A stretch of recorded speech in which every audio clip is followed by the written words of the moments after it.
Oh guys, ketemu lagi sama gue karena data nggak bisa bohong ya. Oke ya, hari ini gue mau bikin tutorial cara baca laporan keuangan ya guys. Oke, karena kenapa gue bikin ini biar lu semua bisa baca laporan keuangan ya, sehingga lu bisa screening nih. Waktu lu mau masuk perusahaan ini, lu screening dulu bagus nggak nih perusahaan gitu loh ya. Karena gue nggak mungkin bisa cover satu-satu semuanya ya, atau ngebahas satu-satu di video YouTube YouTube gue ya pasti terkendala, dan lu yang nggak sabaran lu bisa lakuin sendiri sebenarnya ya.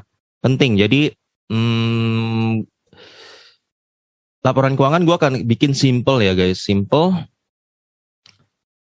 supaya gampang dimengerti, dan gue nggak bakal jelasin yang ribet-ribet. Pertama, gue juga bukan lulusan keuangan, bukan lulusan ekonomi ya. Gue juga diajarin orang cara bacanya juga yang simpelnya ya.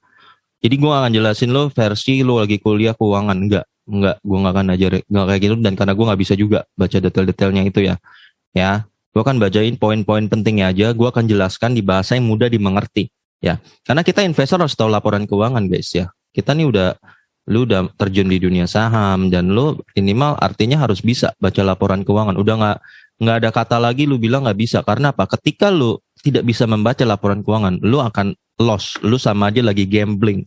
Ya, lu lagi berjudi di pasar saham, lu bukan lagi berinvest di situ ya guys. Jadi orang yang nggak bisa baca laporan keuangan itu mereka lagi berjudi di laporan di bursa saham, bukan lagi investasi, bukan lagi menabung saham gitu ya guys. Perubahan itu dalam perusahaan terjadi sangat cepat guys. Ketika lu tidak sigap, tidak membaca laporan keuangan itu, lu akan loss duitnya. Udah banyak kasus tuh terjadi di HMSP, Unilever, Gudang Garam, apa tuh? Banyak. Ya, itu perusahaan-perusahaan blue chip semua yang orang kira bakal to the moon semua, bakal baik-baik saja. Ternyata perubahan terjadi begitu cepat gitu loh, dan banyak dari kita tidak aware akan itu ya, karena hanya percaya saja gitu dan tidak membaca sendiri ya. Jadi wajib, kita semua wajib bisa membaca laporan keuangan ya.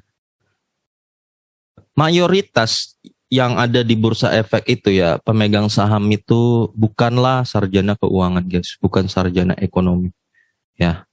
Jadi salah besar bahwa ketika lo masuk bursa efek lo harus sarjana ekonomi, harus paham sampai detail banget. Enggak, yang penting paham inti-intinya aja. Ingat guys, 10 orang terkaya di dunia ya, di dunia mereka kaya karena saham, tapi hanya satu yang lulusan bisnis atau lulusan keuangan, yaitu cuma Warren Buffett. Sisanya bukan ya. Bill Gates bukan lulusan keuangan, no ya. Tapi dia pasti ngerti dasar-dasar ya guys, dia pasti ngerti dasar-dasarnya ya. Dalam menaruh uang dia sangat paham itu, dasar-dasarnya yang penting. Nah itu juga hari ini kita mau praktik guys, baca laporan keuangan, dan kita akan analisa Astra ya, analisa Astra biar gampang. Oke. Cara dapetin laporan keuangan gimana guys? Oh ya, gue sebelumnya laporan keuangan tuh ada 4 ya. Kuartal 1 Januari sampai Maret laporannya, dan itu biasanya muncul paling telat April ya. Kuartal 2 Januari sampai Juni, paling telat itu Juli. Kuartal 3 Januari sampai September, paling telat Oktober. Kuartal terakhir tuh atau biasa kita sebut laporan tahunan gitu ya, Januari sampai Desember tuh. Ya, Januari sampai Desember. Yang konon paling telat sih, kemarin gue baru baca-baca juga, mungkin Maret ya, paling telat akhirnya Maret, akhir Maret. Kayak begitu. Oke, nah semua perusahaan yang ada di Bursa Efek Indonesia wajib memberikan laporan keuangannya kuartal 1, 2, 3, 4, dan itu ada deadline-nya guys. Perusahaan yang lalai itu akan didenda. Dendanya bisa 50 atau 150 juta, atau bahkan yang lebih ngeri lagi itu dia disuspend. Jadi dia nggak boleh berdagang di bursa saham ini, nggak boleh. Ya, jadi kira-kira jadi urusan soal laporan keuangan ini bukan urusan yang remeh gitu ya. Sangat penting ini, sangat krusial di mata bursa efek sendiri ya, dan diawasi OJK lah. Gue kurang paham detail-detailnya. Nah, cara dapat laporan keuangannya, ini gue nanti pakai Excel ya. Ini Excelnya kita di sini ya nanti. Dan ini nanti gue kasih linknya ya, lu bisa download, lu bisa pakai formula-formula pattern gue kayak gini. Jadi lu bisa bikin sendiri. Berapa udah gue taruh rumus ya, rumus karangan gue aja, gue kurang gitu jago Excel juga guys. Lu yang lebih jago Excel mungkin nanti bisa ngotak-ngatik sendiri lah. Gue jamin deh, abis lu nonton video ini, lu bisa deh screening gampang saham. Ya, screening baca laporan keuangan. Cara pertama dapetin laporan keuangan tuh lu bisa ke situsnya langsung ya, ke Astra. Atau lu bisa Google langsung gini. Laporan keuangan ASII. Biasanya dia langsung keluar, kita diarahin ke situsnya dia. Nah, ini Astra nih hubungannya. Setiap perusahaan pasti dia nyediain situsnya buat investor guys. Ada bagian buat investor itu buat kita supaya kita bisa baca laporan keuangannya dia ya. Nah, ini yang pertama. Nah, udah keluar dia tuh kan. Ya, misalnya keuangan 2021 kita pencet. Nah, udah keluar nih downloadannya nih. Terus, nah, kita buka.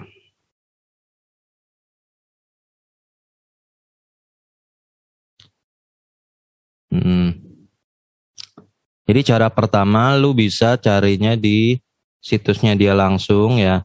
Biasanya kalau laporan keuangan tahunan tuh, nah ini angka-angkanya udah deh.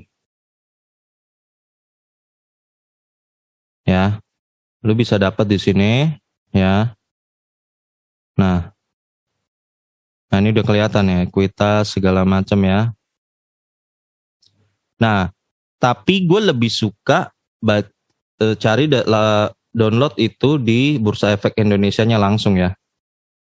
Soalnya ini kalau lo ambil dari sini biasa dia ada di halaman paling akhir nih guys ya. Nah ini nih. Ya ini laporan keuangan. Ya. Biasa ada di halaman paling akhir ya. Tapi gue lebih suka downloadnya di Bursa Efek Indonesia. Ya, caranya gini. Kenapa? Karena dia lebih seragam gitu, semua PDF semua tiap perusahaannya. Jadi kadang-kadang gue kalau download di perusahaan satu sama perusahaan satu, model laporan keuangannya tuh PDF-nya agak beda-beda. Jadi gue agak lama nyesuaiin diri gitu loh. Jadi gue lebih gampang pakai di Bursa Efek Indonesia, loginin aja.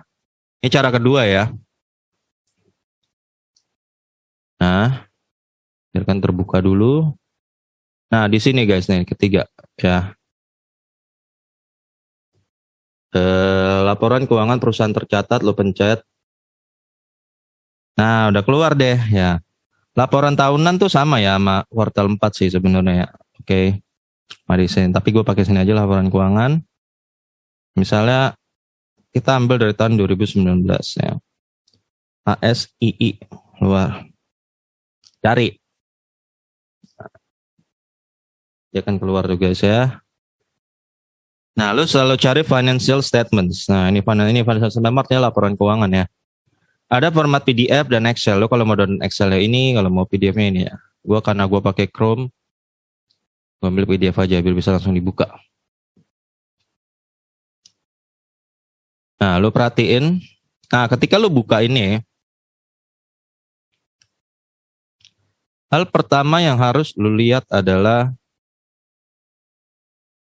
ini ya, di informasi umumnya, lu lihat ya, ini dicatat dalam apa? Nih, pembulatan dibuat dalam miliar ya. Jadi dia nanti nulis angka dia singkat gitu loh. Jadi ketika angkanya itu lo harus tambahin miliar. Ini kan berarti nolnya berapa sih nolnya miliar? 6 juta, 10 ya. Lo tambahin 10 nolnya ya.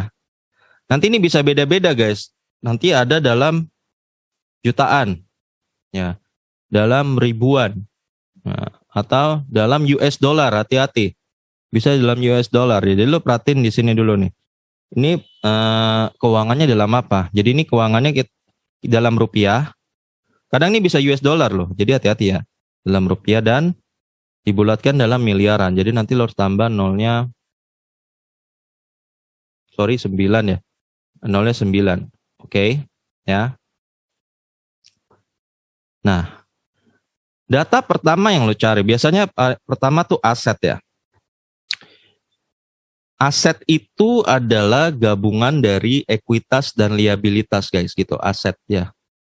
Aset itu jadi gabungan dari liabilitas dan ekuitas. Kalau lo bingung, gua kasih sederhana aja. Ekuitas itu modal di luar hutang. Liabilitas itu hutang. Udah, gitu aja. Lu bingung. Gitu aja. Ya. Lu jangan bingung ya. Jadi ini yang disebut aset. Kita nggak perlu ke arah aset guys ya. Nggak perlu lu paham-paham gini. Lu cepet langsung. Kan biasa habis aset lu cari ekuitas. Ya. Jadi lu nggak perlu habisin waktu di aset. Ya. Dan liabilitas juga lu nggak perlu. Nggak perlu. Langsung ke ekuitas. Nah ini udah ketemu nih ekuitas.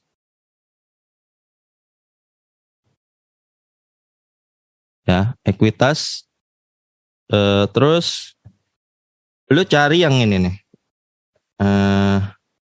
Ini kan ada jumlah ekuitas ya guys. Terus lu pakainya yang ini. Jumlah ekuitas yang didefinisikan pada pemilik entitas induk. Ini yang lu pakai ya.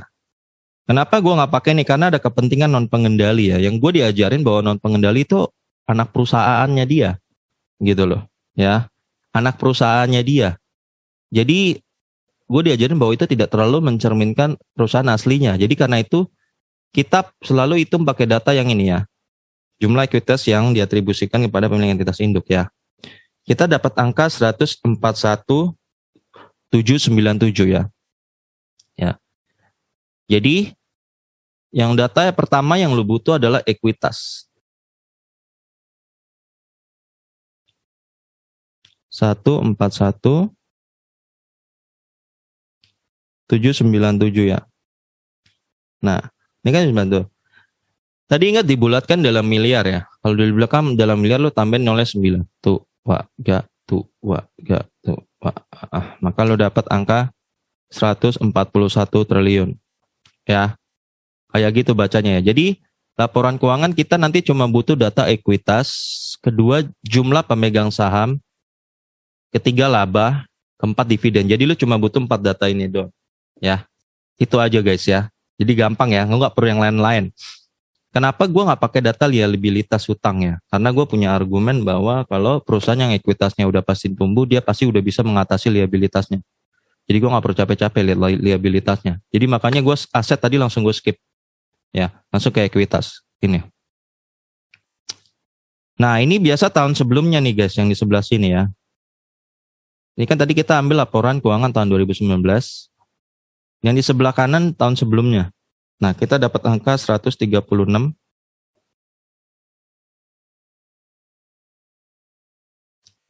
947. Tambahin nolnya 9 karena tadi ini dibulatkan dalam miliar. Iya, ya. Ini ekuitasnya Astra ya. Naik 1,54% ya. 3 ya. 3,54%. Jadi ekuitas ini adalah modal yang dimiliki perusahaan ini di luar hutang guys. Ya, tanpa hutang. Analogi gampang, lu kalau punya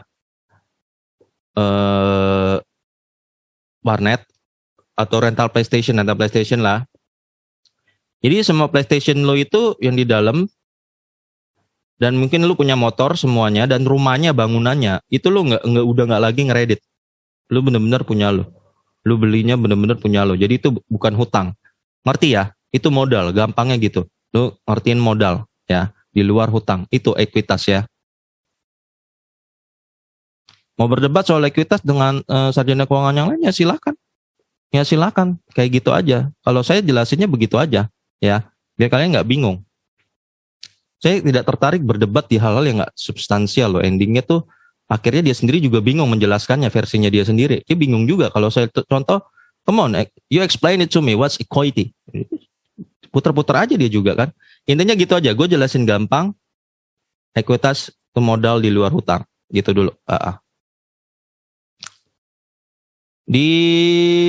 Kita udah dapat data ini. Nah, sekarang kita perlu data jumlah pemegang saham, guys.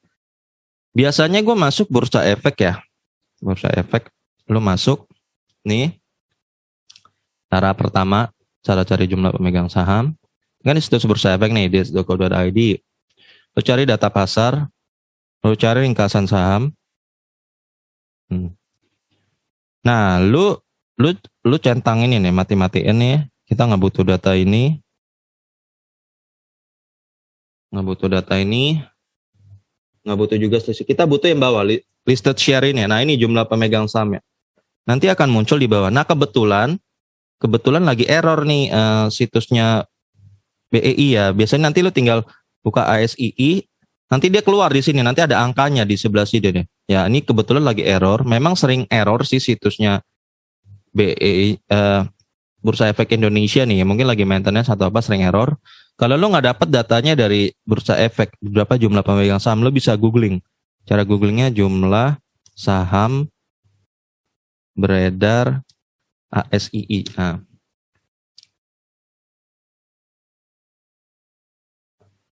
ada sekitar nih guys ya.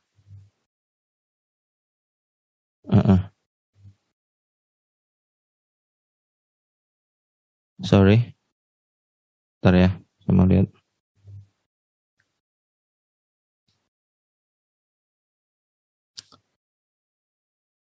Nih, ini guys ya, udah kelihatan 40 miliar ya. Jadi lu masukin datanya ini. Jumlah saham yang lu bisa cari di Google ya, jumlah saham yang beredar. Jadi data pertama yang harus lu cari adalah ekuitas. Kedua, kalau lu udah dapat, lu cari data beredar, saham yang beredar 483.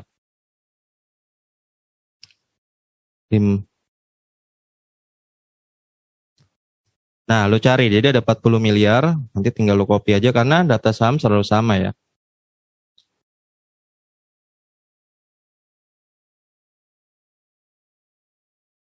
Saham yang beredar itu sama dengan berapa saat ini jumlah pemegang sahamnya ya.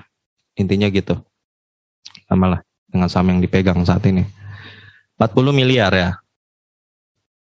Jadi data pertama lu cari ekuitas, kalau udah ketemu, lu cari jumlah pemegang saham nih, segini ya 40 miliar. Nah, dari sini kita bisa dapat data book value guys ya. Book value. Book value kita dapat dengan cara membagi ekuitas, kita bagi ini jumlah pemegang saham guys ya. Ini dibagi ini, maka kita dapat book value-nya Astra itu ternyata dari 3.300 tahun 2018 ya. 3.300 nih. Ya. Ya. Dan 3.500. Ini kan belum gue masukin ya tadi ya. Oke. Ini book value-nya Astra. Book value itu apa sih? Nilai buku guys. Nilai buku tuh artinya nilai asli. Asli saham yang lu pegang. Aslinya. Misalnya lu bikin mie ayam ya. Mie ayam kan dijual di 10.000. Misalnya anggaplah 15.000 lah. Tapi nilai aslinya mie ayam itu berapa? Misalnya ternyata modalnya untuk bikin mie ayam itu. Ya misalnya lu beli, tukangnya beli mie-nya, beli baksonya segala macam, ternyata nilai aslinya sebenarnya cuma 7.000. Dia jual 15.000. Berarti dia untung 8.000. Nah kayak gitu guys. Jadi semoga lu paham dengan analogi gue ya. Jadi itu yang disebut nilai asli. Jadi ketika lu beli saham Astra, ini kan saham Astra harganya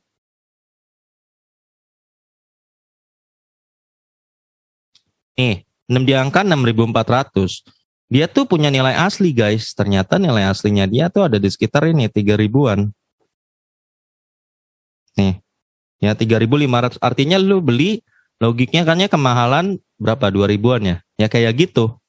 Kira-kira sebenarnya. Jadi lu paham. Jadi dengan lu memahami book value ini ya, lu nanti akan tahu gue sebenarnya lagi pegang saham kemahalan gak sih? Kayak gitu. Mahalannya jauh banget gak sih? Contoh, Unilever tuh book value-nya cuma Rp 90. 90 perak satu lembar itu. Tapi waktu itu sempat tembus sampai 10.000. Berarti lu kira-kira waktu itu lagi beli merasa mahal nggak? Ibarat lu beli mie yang nasi goreng 10.000 tapi di harga 440.000. Nah gitu guys, itu pentingnya book value. Ya, kita tahu book value jadi kita bisa analisa perusahaan ini book value-nya berapa dan kita bisa udah mulai bikin strategi gitu atau menilai apakah saham yang kita pegang ini mahal atau enggak. Itu book value ya guys. Lalu ini persen ya, persen ini gue berapa peningkatan book value tiap tahun. Misalnya ini ke sini ternyata naik 3,54% book value-nya. Ya. Harga rata-rata saham itu gue ngitung sendiri manual ya guys. Ya. Nah, Kita jangan masuk sini dulu deh. Kita masuk ke di laporan keuangannya tadi. Tadi kan kita udah ekuitas dan jumlah pemegang saham ya. Kedua, dari ekuitas ini kita cari ke laba. Di bawahnya itu laba. Laba. Nah ini laba. Dan lu langsung loncat ke hampir-hampir paling bawah. Ayo sini. Ya. Lu cari yang ini. Jangan yang komprehensif, tapi yang ini. Laba rugi yang dapat didistribusikan. Lu ambil yang ini. Ya. Entitas induk. Jangan yang ada kepentingan non pengendali, nggak di sini. Jadi ini labanya, guys. Labanya 5215 ya. Langsung input aja. Nih. 5215 karena miliar tambahin 9 tuaga. Kurang 3 lagi. Ya, ini labanya ya. Terus di sini 4980 ya.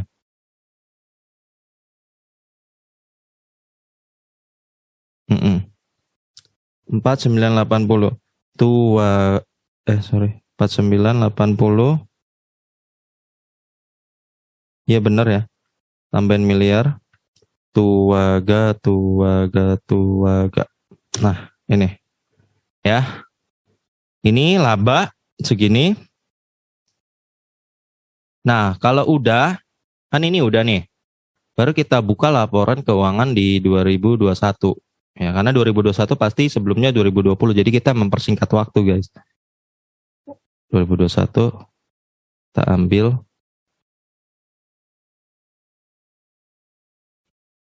Oh, sorry, ini triwulan 1. Sorry guys. Sorry. Kita ulang lagi. 2019 laporan tahunan. Oh, come on, what you doing, man? Ya. Sorry kita umput ulang. Lu cari financial statement ya. Nah, ini. Sorry, aduh. Sorry banget nih, guys.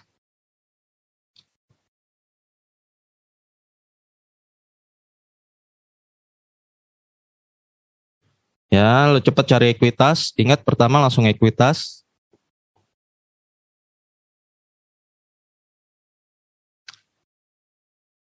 Ekuitasnya yang ini ya. Nih. Yang ini. Ya, 147847. Tadi benar. Ya, 147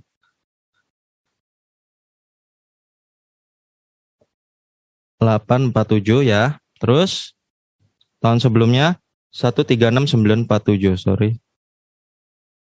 Ya, 136947 ya. Oke, terus langsung lu input laba. Ya, itu aja yang kita perlu datanya yang ini ya. Yang bukan komprehensif tapi yang biasa. Ini ya. 21707.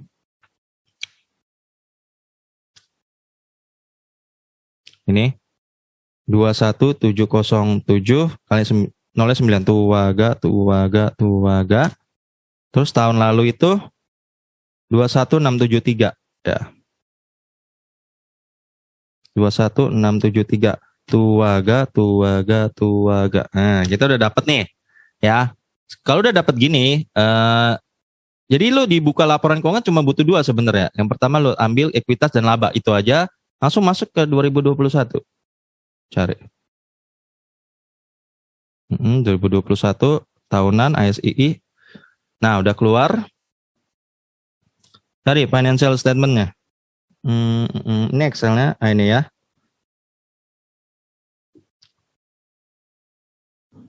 Oke.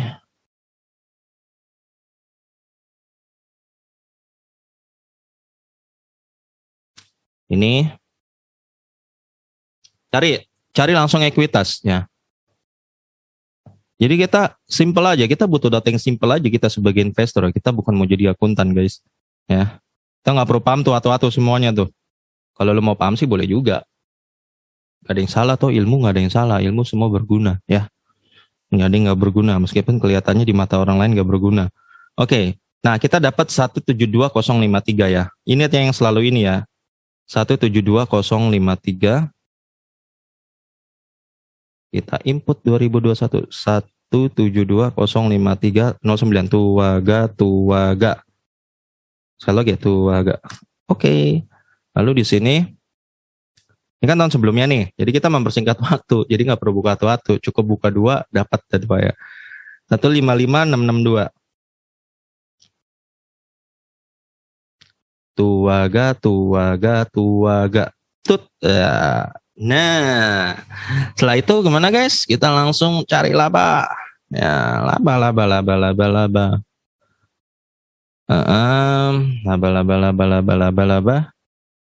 Ini ya, yang biasa ya, yang ini ingat nih, yang ini nih. Nih. 20196 catat.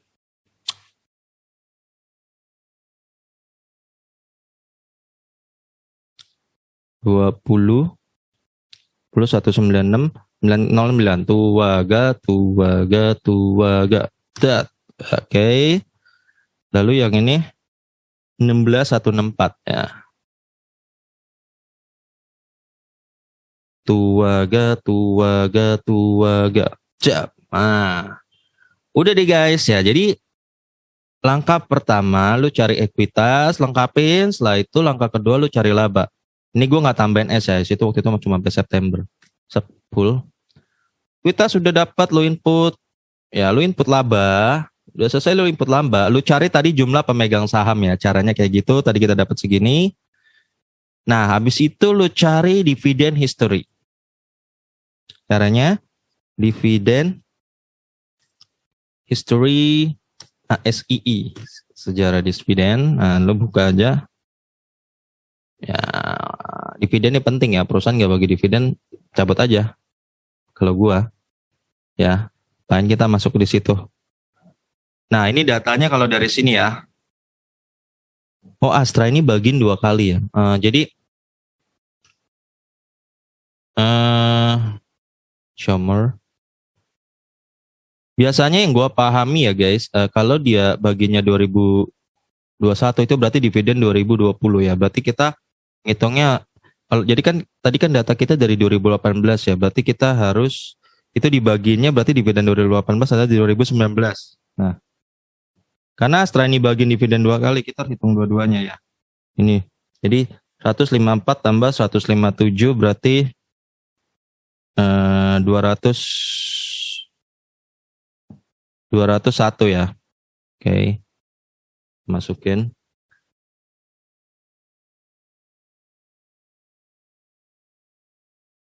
Masukin di DIP.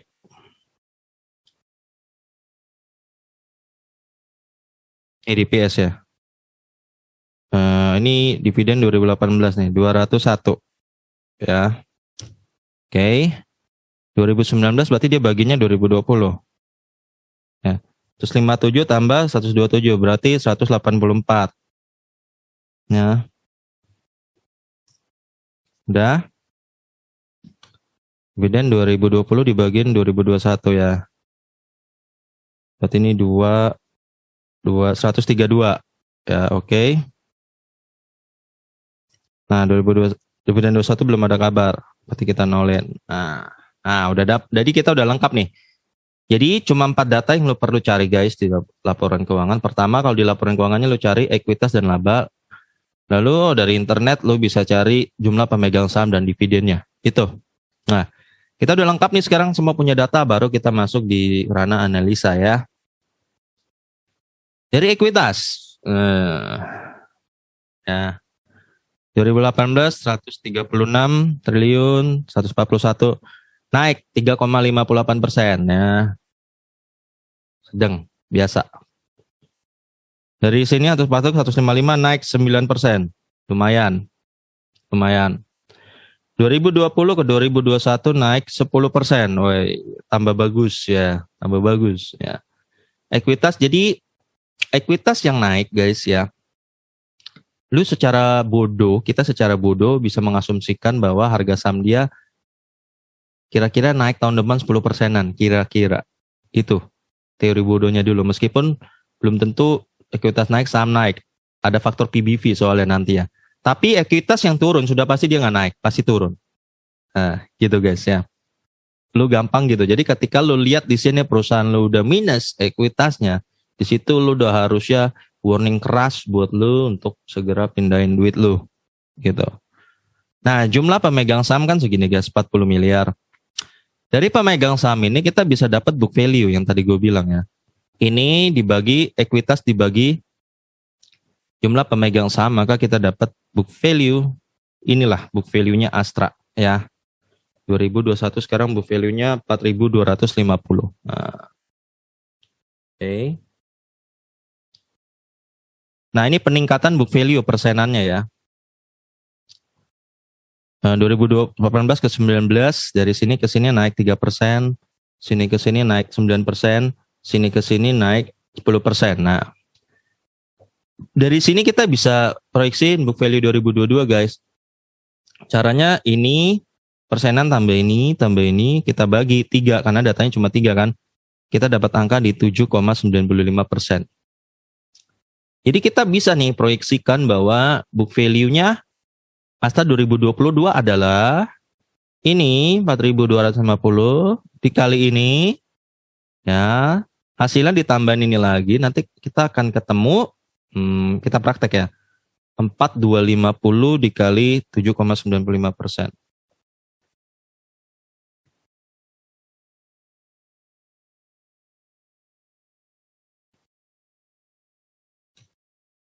Maka kita dapat angka 337 ya, berarti 337 ditambah 4.250. Oke. Tinggal ditambahin. Maka kita dapat angka 4587. Berarti book value proyeksi kasar kita adalah 4587. Nah, inilah kita dapat book value Astra di 2022. Book value ini nanti penting, akan menentukan berapa harga yang beredar di pasaran di tahun 2022. Ya. Lalu harga rata-rata saham. Nah, ini harga rata-rata saham ini yang terjadi di real life ya, di sananya. Gitu loh guys ya. Jadi di real life-nya itu berapa?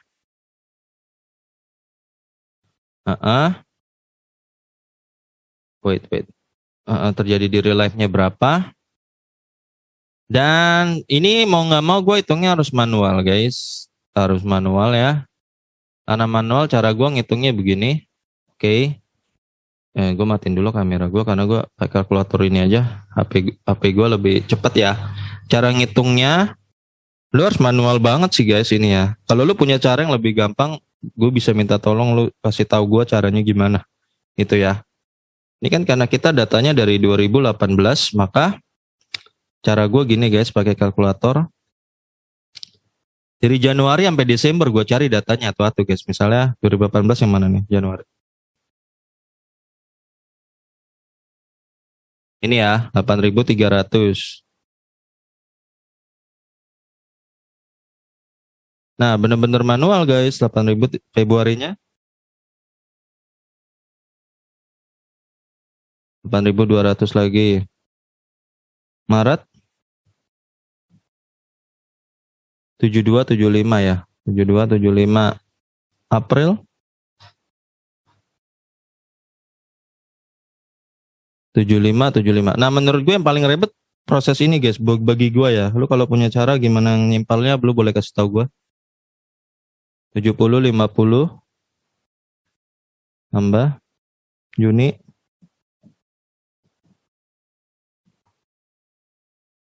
6.900 tambah Juli 6.300, Agustus 7.400, tambah September 7.250, tambah Oktober 7.425, November 8.400, lalu ditambah Desember 8.425. Nah, ini kita dapat lalu hasilnya kan 90.500 dibagi 12 guys. Jadi gue dapat 7541. Harga rata-rata di 2018 nih. Nah, ini yang paling ribet proses ini memang sih guys ya, harga rata-rata Terus gue hitung lagi nih 2019. Guys, lu kalau punya cara lebih gampang lu boleh kasih tau gue di komen. Ini kan 8350.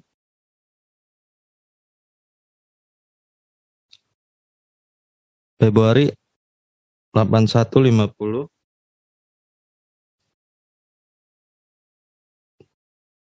7225.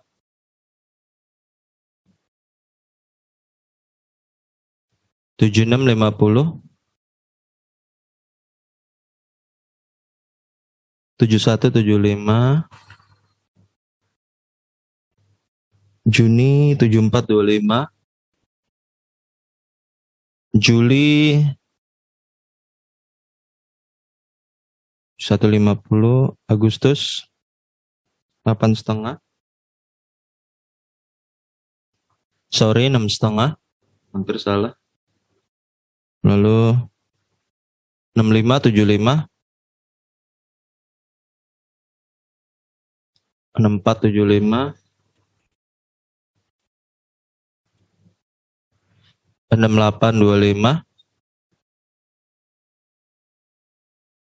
6775. Oke, kita dapat angka 8675 dibagi 12, 7189. Nah guys, rata-rata. Ya, ini yang paling ribet guys. Gue sendiri ribet nih ngitung harga rata-rata ya. Jadi paling take time banget nih gue kalau di sini. Terus kita hitung yang 2020 ya. Emang harus sabar guys. Namanya ini kan kita berkaitan dengan duit lu ya. Jadi mau nggak mau kita harus rela dikit waktu kita kayak begini. 6950 ditambah 6200 ditambah 4870. Lalu 4090. Ini wajar nih, corona lagi jeblok nih. Baru-baru corona kita nih jeblok. 3740. 5000.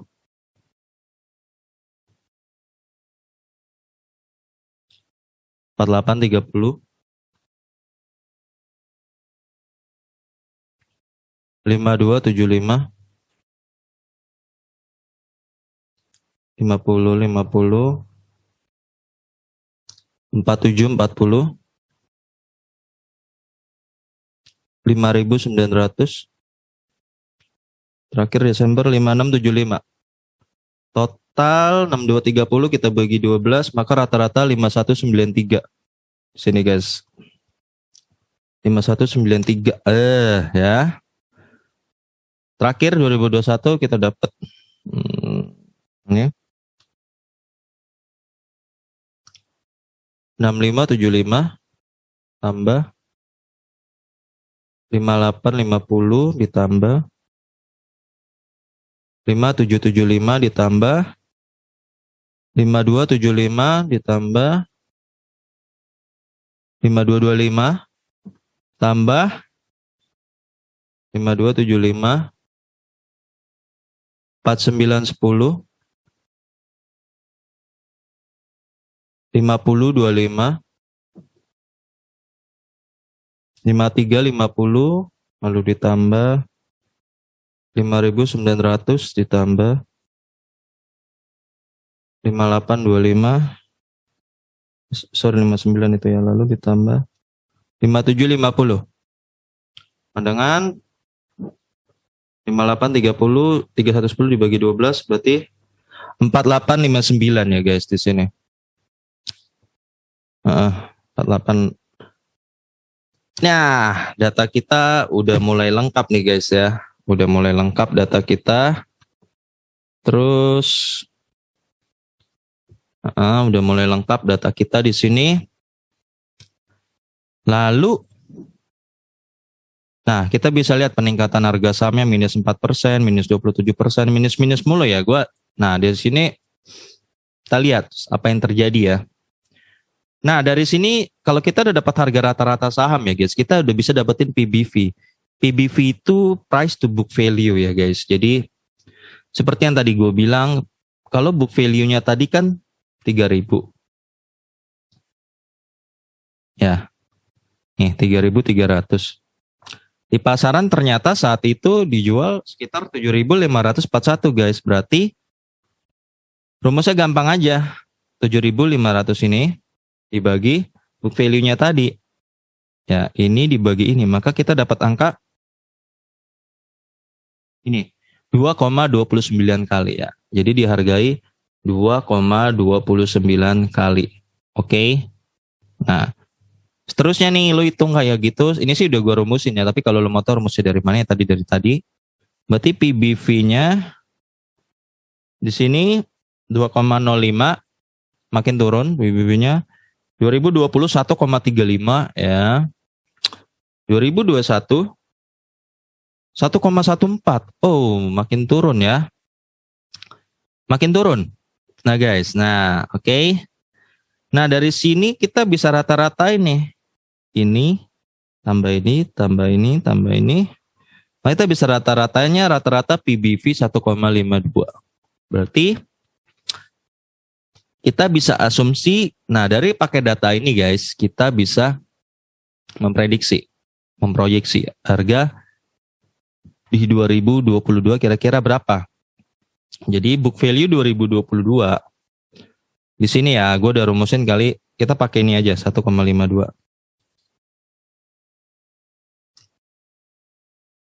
Copy.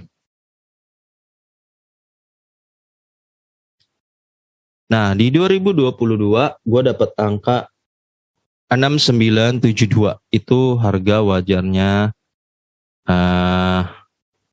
ASII ya. AS ini cara pertama yang biasa gue pakai itu pakai PBV rata-rata. Jadi gue dapatnya ini yang tadi proyeksi kita nih 4.587 kita kaliin 1,52 maka dapat angka ini. Ya, berapa sih tadi? Sorry bawahnya 6972 nih. Ya, 6972. PBV ini guys karena price to book value ya. Ini kan ini erat kaitannya dengan persepsi masyarakat itu atau hype masyarakat ya. Teorinya adalah semakin harga di pasaran mendekati book value, harga asli, semakin murah. Onon bilang semakin bagus. Ya. Ini kan contoh nih udah 1,14 PBV. Berarti logika semakin bagus. Itu teori juga diajarin ke saya. Hanya saja belakangan ini saya melihat bahwa book value kecil tidak berarti bagus. No. Itu bisa jadi ada persepsi masyarakat yang negatif tentang perusahaan Anda. Seperti itu. Sehingga masyarakat tidak lagi berani menghargai di angka 2,29. Tapi makin lama makin turun. Ada suatu sentimen negatif yang kita nggak tahu apa. Yang kita harus cari tahu sendiri. Lu yang pegang saham ini yang cari tahu sendiri ya. Berarti kita lihat kecenderungan turun ya. Kecenderungan turun. Berarti kan makin negatif nih dari tahun ke tahunnya. Nggak ngerti kenapa. Ya, sampai balik ke book value. Book value menurun, otomatis harga di pasar menurun. Dan artinya harga saham lu menurun. Itu berita buruknya. Berita buruknya ya. Kadang kalau harga saham PBV menurun gini ya, kadang gue nggak pakai rata-rata guys, nggak pakai 152. Karena kelihatan lagi menurun, gue pakai kalkulator CAGR ya. Gini caranya. Gue pengen lihat per tahun nih kecenderungan turun berapa persen. Cara masukinnya gampang. Tadi starting value di 2,23. Ending value kita ada di angka 1,14. Nah, periodenya berapa? 4. Tadi kan karena datanya cuma 4 kan. Berarti kita mendapatkan angka per tahun minus 15,44%. Ya, mana tadi PBV? Nah, minus 15,44%. Ya, berarti kadang kita bisa pakai PBV proyeksi ya. Kita bisa asumsiin karena lagi tren menurun gini ya, bahwa kemungkinan di 2022 PBV-nya juga minus. Jadi 1,14 lu kaliin 15,44% ya. Jadi gini. Kali berapa tadi itu guys? 15,44%. Maka kita akan dapat angka 0,17. Berarti ini tinggal dikurang 1,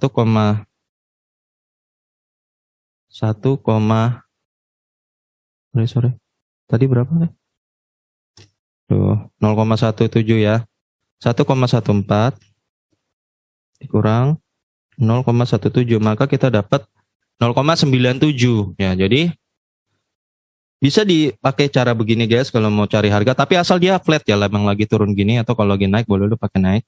Cagiar kalkulator. Berarti harga kalau ini kita gantiin Cagiar kalkulator 0,97 guys, tinggal lo kali aja nih. Maka nanti lo akan dapat angka book value kan. Nah, bisa jadi segini harganya. 4.449. Jadi antara dua lo bisa pakai. Jadi bisa pakai yang ini 6.907 yang rata-rata, atau lo pakai yang ini. Ya, 445. Sekarang Astra dihargain. Nah, 6.400 guys ya. Berarti dia nggak dihargain, nggak 0,9 nih. Berarti dia lebih dekat yang tadi rata-rata. Nih, ya. Kalau lo pengen tahu saat ini sedang dihargai berapa oleh publik, tinggal ini aja lo bagi 6.400 dibagi book value. Tadi book value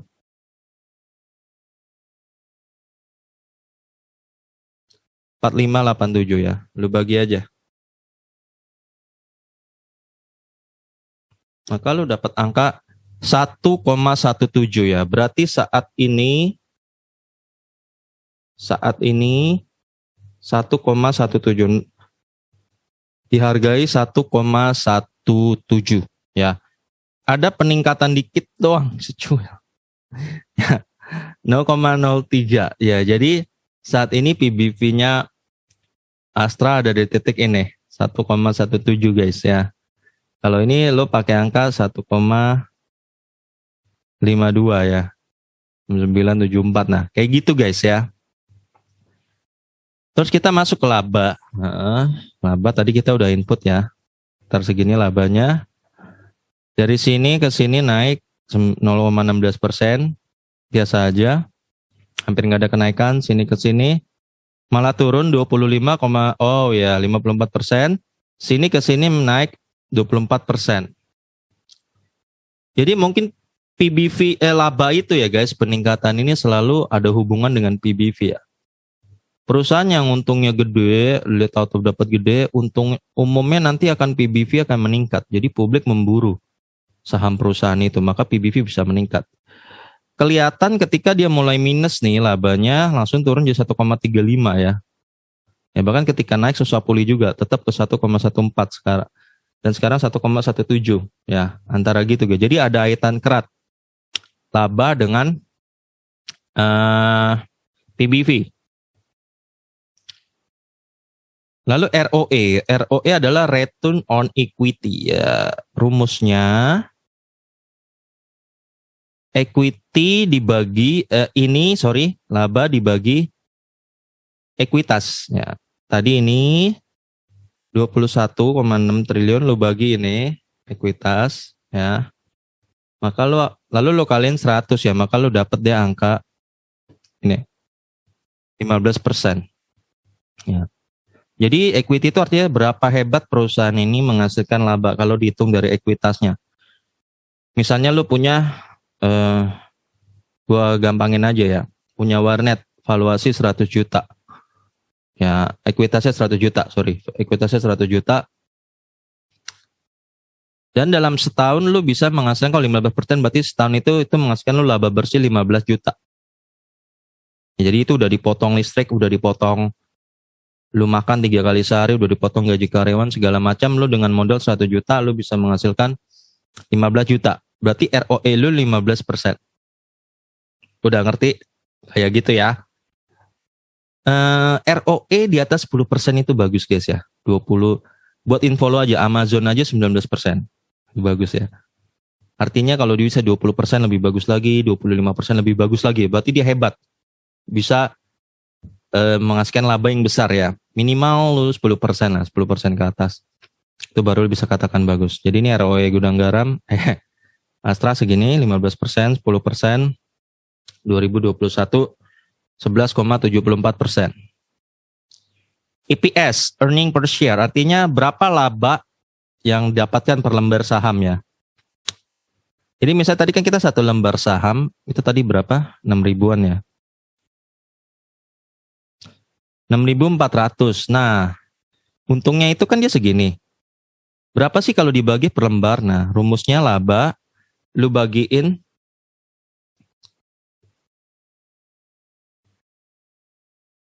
IPS sana. Ya, laba lu bagiin ke jumlah pemegang saham ya. Jumlah pemegang saham, maka lu akan dapat angka iya benar. Beginilah. 535 ya. Jumlah pemegang saham dibagi ke laba. Ya. Benar-benar laba dibagi ke jumlah pemegang saham, maka lu dapat segini 535. Jadi ketika lu beli ini 6.400 ya, satu lembar itu bisa menghasilkan untungan 535 guys. Ngerti? Ya. Terus 536, 399 dan 498. Nah, ini peningkatan IPS per tahunnya segini minus 0,25 gitu. Tapi guys, IPS ini kita nggak terima semua. Ketika untungan 500 ini nanti akan dirapatkan para pemegang saham, nanti akan diputuskan, ini akan dibagi lagi guys, jadi dibagi 2 ya, antara perusahaan dan kita ya. Tujuannya apa dibagi 2? Satu, untuk meningkatkan ekuitas dia. Jadi ini akan dibagi, contoh ketika itu, nah DPS inilah dividen yang buat kita. Jadi dari 500 kita dapatnya waktu itu diputuskan 201 ya. Putuskan 201, 194, terus 32 ya. Jadi ini berapa persennya dari ini? Nah, itu yang disebut DPR. Ya. Jadi kita dapat 37% dari Astranya. Dibagi keuntungan tadi 100%, kita dapat 37%, Astranya dapat 63% ya. Jadi kita dapat segini. Nah, dari sini berapa dividen yield-nya? Dividen yield-nya ternyata ini rumusnya dividen yield adalah ini lu bagiin tadi ke harga ini ya kali 100, maka lu dapat segini 2,67% per tahun. Ini yang lu dapat ya, bukan yang ini. Ini yang lu dapat 2,67%. Ini yang lu dapat ya. Terus PER itu price earning ratio ya.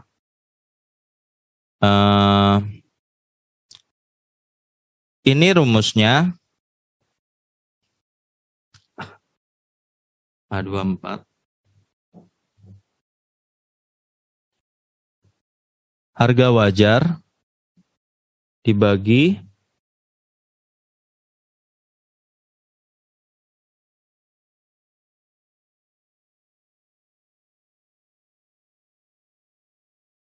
ntar guys, gue masih nyari harga wajar ya, atau harga rata-rata saham itu